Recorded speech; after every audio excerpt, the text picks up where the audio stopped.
Благодарам.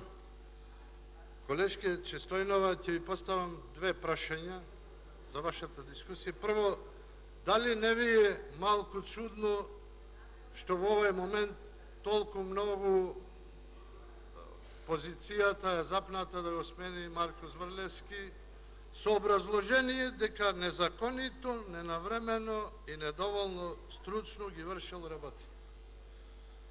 Јас вака гледам, зошто да се смени Марко Зврлевски, кои се неговите слабости, дали нема образование, дали нема стручност, компетентност, дали нема искуство за работата што ја врши.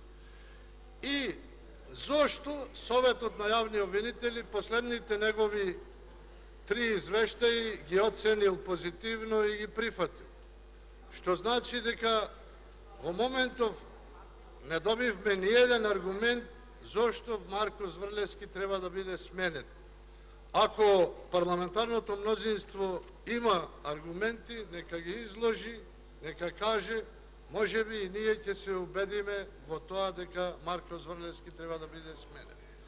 Втора работа, дали не мислите дека секој домаќин човек, па и влада, и премиер, и сите министри, не треба да тргнат од тоа да ги решаваат приоритетните прашања на граѓаните, затоа што во моментов ние имаме многу поприоритетни прашања за голем број граѓани на Република Македонија.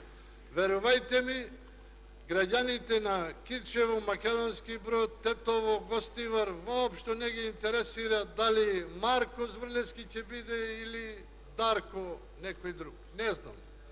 Тоа не ги интересира, нив ги интересираат проблемите со пожарите, ги интересира проблемот со мигрантите, ги интересираат секојдневните проблеми што ги имаат и добро е ние како парламент да почекаме, да го видиме мислењето на Државната изборна комисија, затоа што јас сум секој ден се повеќе сигурен дека мораме како пратеници први да го почитуваме изборниот законник и да почекаме што ќе каже Државната комисија за спречување на корупција. Ако каже продолжете, ќе продолжиме, нема проблем.